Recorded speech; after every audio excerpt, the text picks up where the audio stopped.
Hey everybody, and welcome to another episode of What's On Daily. My name's Benny McGrath from the What's On Digest. Usually the What's On Digest tells you about things happening in your community, but during the time of the COVID-19 crisis, we're telling you about things to do while you're on social lockdown. So if you haven't seen any of these episodes yet, I will catch you up. I went to the whatsondigest.com website, found my local What's On Digest magazine, and printed it out for myself. My family and I have been going through the 45 things to do section and working out what kind of fun stuff we can do at home. First, we had a great time just going through the magazine and planning our month of activities. Then we had a lot of fun planning our Battle of the Books and playing a game of photo fig hunt. Then unfortunately, the kids got sick, so I had to skip an episode while I helped keep things under control. And now I'm back with some of the fun stuff we did on the weekend, like building a fort. But before I get into that, as always, I want to tell you about a highlight that I've experienced in this COVID-19 crisis.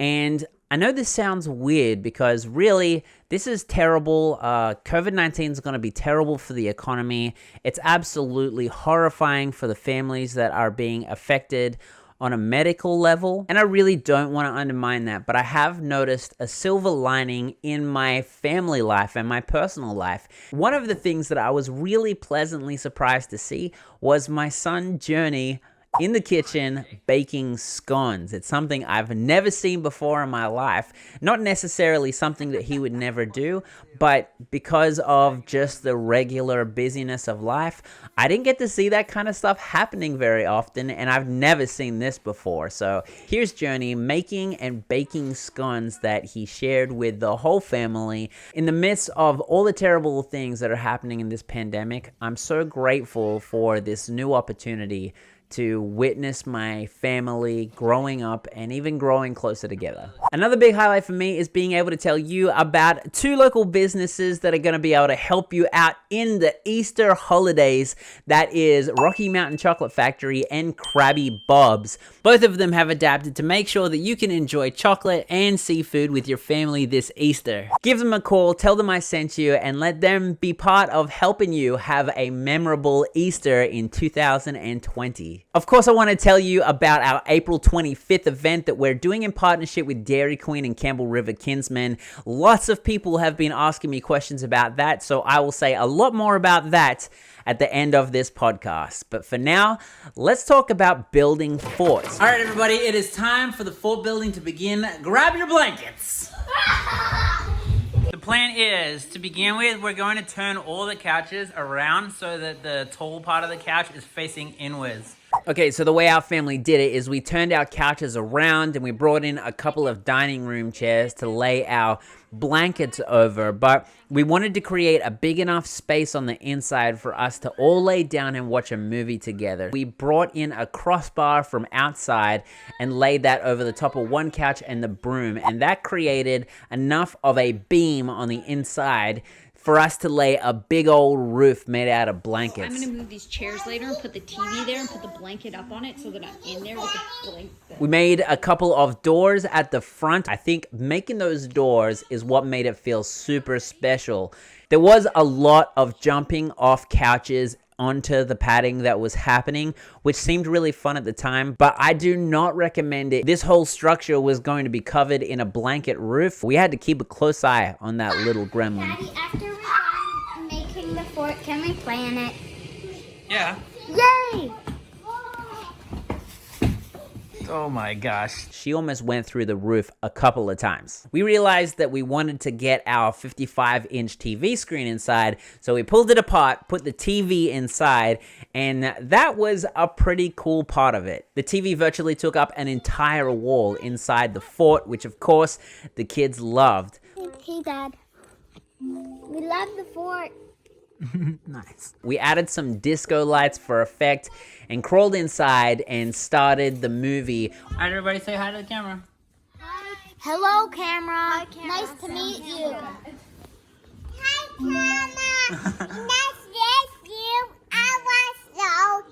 We ended up picking Rocky and Bullwinkle, which I thought was a brand new movie. It turns out that this movie was actually made in year 2000, 20 years ago. If Rocky and Bullwinkle was old, 20 years ago, I must be a fossil. But the funniest part of this whole experience, in my opinion, is when I went to go and take a shot. I don't know if you guys can relate to this, but when I was a teenager, kind of getting into more risky movies, and I would have friends over, if that movie had any sort of suspicious or inappropriate content, just a little tiny bit, when that inappropriate content came onto the screen, that was exactly the time my dad would walk into the room. And now as I scoop down into the fort to see how my kids are doing, take a look at the movie and catch the whole thing on camera, there appears on the screen a woman ripping off her clothes. The movie had nothing to do with people ripping off their clothes or any sort of sexual content at all. It was just a 1-second gag that took up the 3 seconds of footage I was taking. But I couldn't help but laugh because the first thing I thought of, perfect timing, just like the old days. Was it worth the trouble? It was. Look at them. We're happy. never taking it down. We kept the fort up overnight, of course, and I'm kicking myself for not getting this, but that night, Maggie was in the fort playing old school video games from her childhood. She came upstairs later completely giddy because she had fulfilled some sort of childhood fantasy. The next day, the kids were back in the fort. The fort is awesome. This thing to do definitely was hard. It wasn't easy, and because we were all involved and there was such a different age range, there were some moments of frustration. But when it was all over, it was so much fun. We definitely made a significant family memory. So, build an epic fort, success.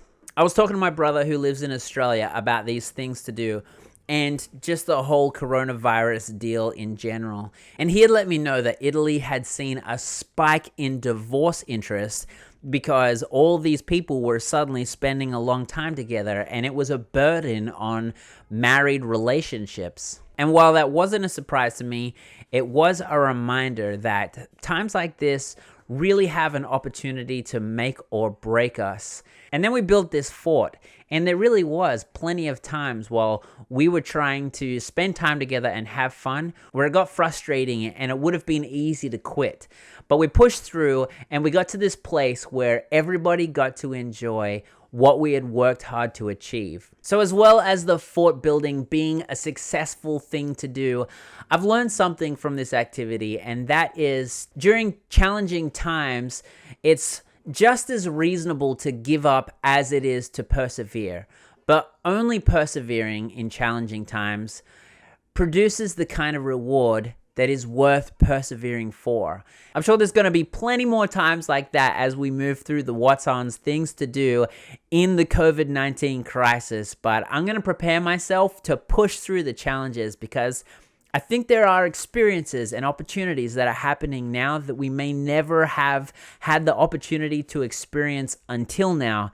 And I want to milk that for all it's got. Okay, now I said I wanted to give you some more information about our April 25th event in partnership with Dairy Queen and the Campbell River Kinsmen. It's the Campbell River Photo Hunt. There's a $500 cash prize, and it is a community-wide competition. Just like any other photo hunt, the whole idea is that you drive around town collecting photos of things that you might not otherwise notice. There's cryptic clues, and it's a bit of a challenge, and you get points for every photo that you're able to collect. And there's other sneaky ways to make points as well. And the person with the most points at the end of the competition wins a $500 cash prize. We had actually been planning this game since November, but when all this went down, we had to have a serious conversation about whether or not it was going to go ahead. And we decided to retool it and adapt it so that it can go ahead. And the reasoning for that is not just so that we can continue our Campbell River Kinsmen charity, but also because as the What's On Digest, our job is to help everyone in the community get active, have fun,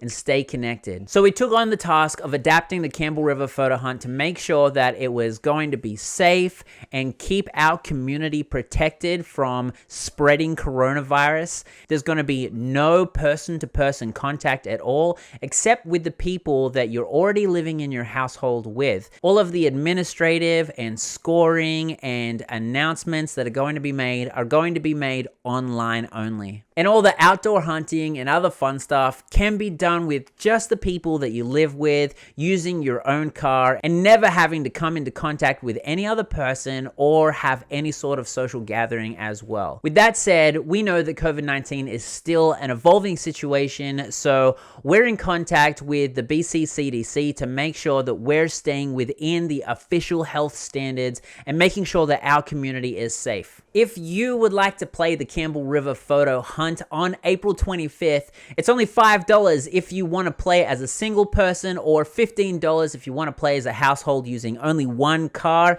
to be a contender to win the $500 cash prize. You can register for that online, ask me questions, and read FAQs at whatsondigest.com/cr-photo hunt. All right, that's it from me. Thanks for joining my family and I as we adventure through the What's on Digest things to do. My name is Benny from the What's on Digest, and you've been watching another episode of the What's on Daily. Love you, Campbell River, and I'll see you tomorrow with more things to do. What's on Daily? It's still cancelled.